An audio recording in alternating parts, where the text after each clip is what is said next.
नमस्कार, बहुत स्वागत है आप सभी का। आप देख रहे हैं इंडिया डेली। मैं हूं आपके साथ नैना यादव और इस समय की जो बड़ी खबर है हरियाणा चुनाव से जुड़ी हुई है।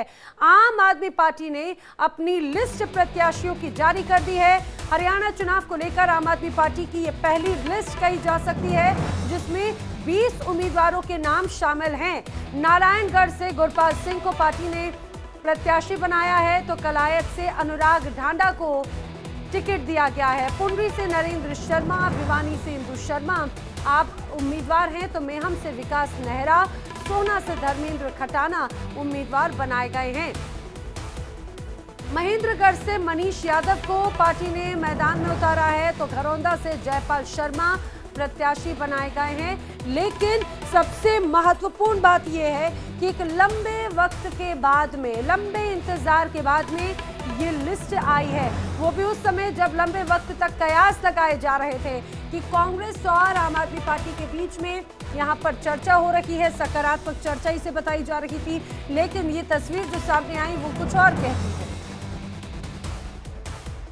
एनसीआरबी के डाटा आंकड़े ये साफ दर्शाते हैं कि एलजीवीके सक्सेना दिल्ली के विनय सक्सेना दिल्ली के सबसे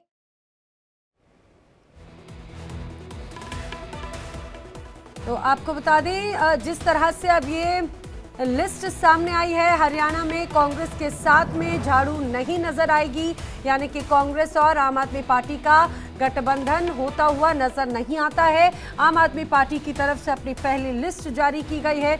20 उम्मीदवारों के नाम इस लिस्ट में शामिल हैं और इस लिस्ट में बहुत महत्वपूर्ण हो जाता है चुनाव लड़ने के लिए लगातार आम आदमी पार्टी लंबे वक्त से तैयारी कर रही थी। लेकिन ये कहा जाए कि अंतिम रूप देने के लिए ये कहा गया कि पार्टी ने पूरी तैयारी की थी इस लिस्ट को और काफ़ी सहज तरीके से तमाम समीकरणों को ध्यान में रखते हुए ये लिस्ट प्रत्याशियों की तैयार की है। इसी बीच आम आदमी पार्टी और कांग्रेस के बीच में गठबंधन की जो लंबे वक्त तक चर्चा हो रही थी वो तमाम चर्चाएं विफल साबित होती हुई नजर आती हैं। कयास जो लगाए जा रहे थे गठबंधन के, आप और कांग्रेस के बीच में गठबंधन नहीं हुआ है। बताया ये जा रहा है कि 11 सीटों पर कांग्रेस के सामने प्रत्याशी आम आदमी पार्टी उतार रही है।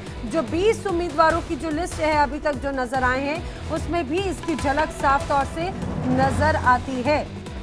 दरअसल कांग्रेस के साथ गठबंधन को लेकर बातचीत चल रही थी। राज्यसभा सांसद राघव चड्ढा लगातार ये कहा जाए कि इस पूरी बातचीत की मध्यस्थता कर रहे थे दोनों ही पार्टियों के बीच में।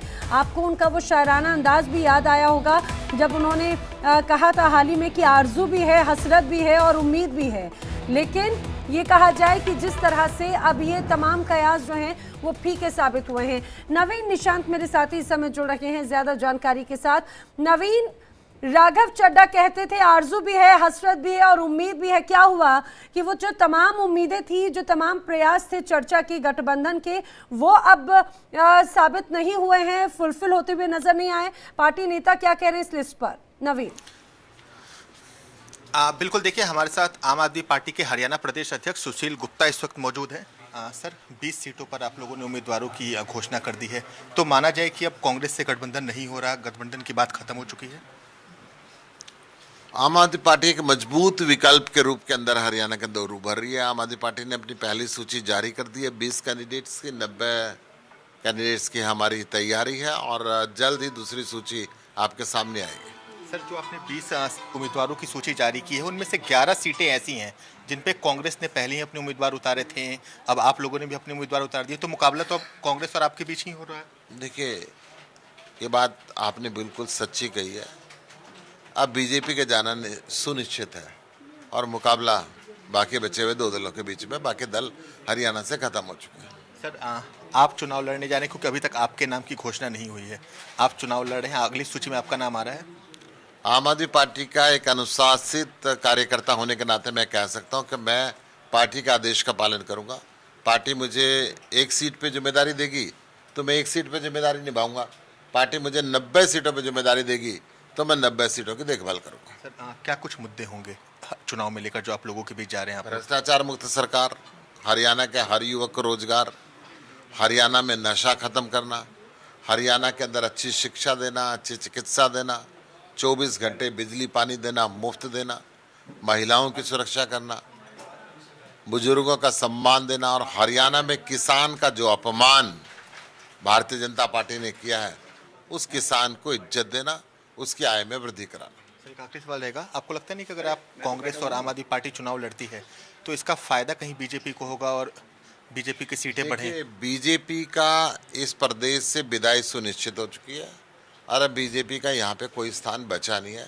हरियाणा के लोग अब बीजेपी से नफरत करते हैं। तो सुशील गुप्ता आम आदमी पार्टी के हरियाणा प्रदेश अध्यक्ष थे, इनको आप सुन रहे थे और इनका ये साफ कहना था कि अब चूंकि जो गठबंधन है उसकी जो संभावनाएं हैं वो लगभग खत्म हो चुकी हैं, क्योंकि जो गठबंधन की बातें थी जी नवीन, वो लगभग अब पूरी तरह से खत्म हो चुकी है, क्योंकि जिन सीटों पर दिलचस्प बात यह है कि 20 सीटों पर आम आदमी पार्टी ने अपने उम्मीदवारों के नामों की घोषणा की है और उन 20 सीटों में से 11 सीटें ऐसी हैं जिन पर कांग्रेस ने अपने पहले ही उम्मीदवार उतार दिए हैं। यानी 20 सीटों पर आम आदमी पार्टी ने उम्मीदवार उतारे हैं और 11 सीटें ऐसी हैं जिन पे आम आदमी पार्टी ने उम्मीदवार उतारे हैं, कांग्रेस ने पहले ही अपने उम्मीदवार उतार दिए थे। तो यानी वहां मुकाबला आम आदमी पार्टी और कांग्रेस के बीच है। ठीक है नवीन, तो क्या देखिए मुझे एक बात बताइए, तो क्या ये माना जाए कि आम आदमी पार्टी सभी 90 सीटों पर प्रत्याशी उतारने जा रही है? अब इंडिपेंडेंट वे में अब आम आदमी पार्टी हरियाणा विधानसभा चुनाव लड़ेगी?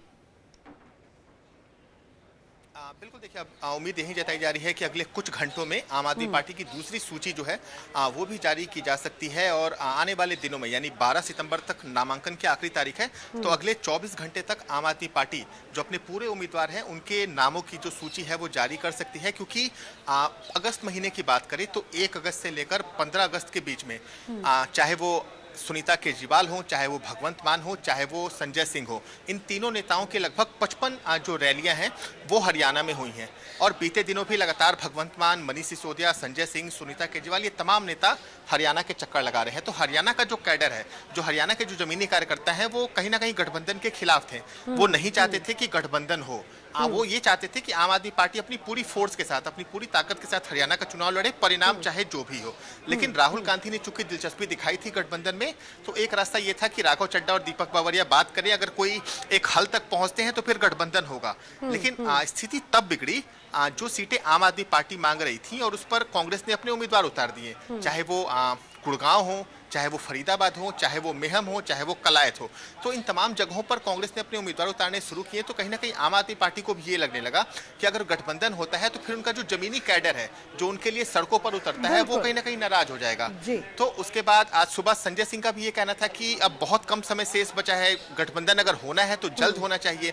तो उस समय से ही स्थितियां ये साफ आने लगी थी कि जो गठबंधन है उसकी राहें मुश्किल है। और उसके बाद आम आदमी पार्टी ने अपने 20 उम्मीदवारों की पहली सूची जारी कर दी और उसके बाद नवीन, आप बने रहिए हमारे साथ में। मैं जल्दी से एक बार अपने दर्शकों को बता देती हूं कि आम आदमी पार्टी ने जिन 20 प्रत्याशियों को चुनावी मैदान में उतारा है, वो 20 प्रत्याशी कौन कौन हैं आपको ये बता दें। पहली लिस्ट जारी हुई है तो आपने नारायणगढ़ से गुरपाल सिंह को प्रत्याशी बनाया है, कलायत से अनुराग ढांडा, पुंडी से नरेंद्र शर्मा प्रत्याशी हैं, घरौंदा से जयपाल शर्मा, असंध से अमनदीप जुंडला, और ये लिस्ट मैं आपको लगातार दिखा रही हूँ। समलखा से बिट्टू पहलवान प्रत्याशी होंगे, उचाना कला से पवन फौजी, डबवाली से कुलदीप गदराना, रनिया से हैप्पी रनिया, भिवानी से इंदु शर्मा को प्रत्याशी बनाया है, मेहम से विकास नेहरा।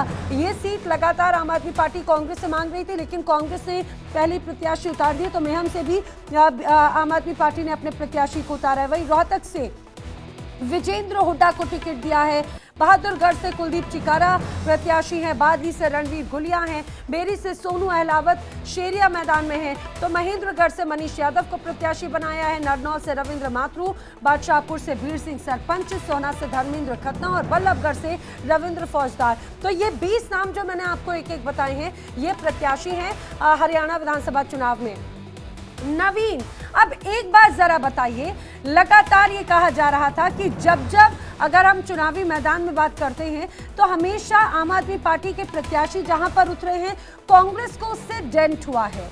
अब उसी स्थिति को, तमाम समीकरणों को ध्यान में रखते हुए गठबंधन की बात कही जा रही थी, लेकिन अगर गठबंधन नहीं होता है तो अब खास तौर से यहाँ पर विधानसभा का समीकरण चुनाव का कैसे आपको बदलता नजर आता है? क्या आमने सामने ही कांटे की टक्कर होगी और इसमें फायदा क्या बीजेपी को मिलता नजर आएगा?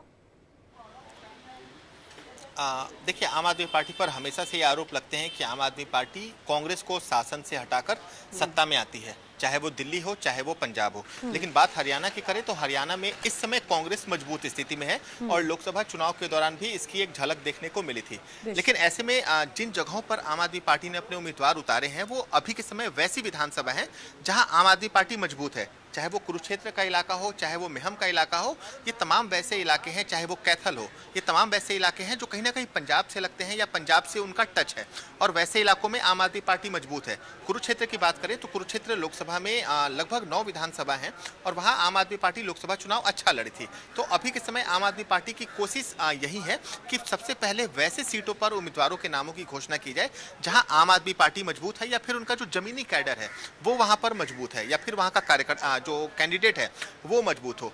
निश्चित तौर पर जो बीजेपी का वोट बैंक है उसको कहीं ना कहीं साधने की कोशिश अभी के समय आम आदमी पार्टी कर रही है, क्योंकि कांग्रेस लोकसभा चुनाव के बाद से ही हरियाणा में काफ़ी मजबूत स्थिति में नजर आ रहा है। चाहे वो दीपेंद्र हुड्डा हो, चाहे वो कुमारी शैलजा हो, ये तमाम लोग मजबूती से चुनाव लड़े और कहीं ना कहीं उनका जो कैडर था वो उनके साथ था। तो ऐसे में आम आदमी पार्टी कहीं ना कहीं अब ये कोशिश करेगी कि जो बीजेपी का वोट बैंक है, जो बीजेपी का पारंपरिक जो वोट बैंक होता है उसे तोड़ने की कोशिश की जाए और जितना भी उन्हें वोट मिले वो उनके लिए बोनस होगा, क्योंकि हरियाणा में अभी तक आम आदमी पार्टी का कोई वजूद नहीं है। हरियाणा में चुनाव लड़ने की तैयारी आम आदमी पार्टी कर रही है, ना तो उनका वहां कोई चुना हुआ जनप्रतिनिधि है और ना ही विधायक या सांसद। तो अगर आम आदमी पार्टी वहां 2 से 4 सीट भी जीत जाती है तो कहीं ना कहीं वो आम आदमी पार्टी के लिए एक मोरल बूस्ट के तौर पर काम करेगा।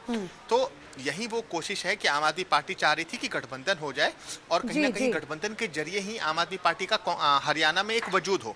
लेकिन अब चूंकि गठबंधन नहीं हुआ है तो आम आदमी पार्टी की कोशिश ये है कि जितने रिसोर्स हैं, जितनी ताकत है वो हरियाणा में झोंकी जाए और कुछ सीटों पर ही आम आदमी पार्टी को सफलता मिले ताकि एक पार्टी के तौर पर आम आदमी पार्टी हरियाणा में स्टैब्लिश हो। ठीक है नवीन, आप नजर बनाए रखें क्योंकि अब ये कहा जाए कि खासतौर से हरियाणा का ये विधानसभा चुनाव त्रिकोणीय मुकाबले के साथ में नजर आ सकता है। अब वाकई में आम आदमी पार्टी वहां पर टक्कर कांग्रेस और बीजेपी को देती हुई नजर आएगी या नहीं, ये तो आने वाला वक्त बताएगा। नवीन, जानकारी के लिए आपका धन्यवाद।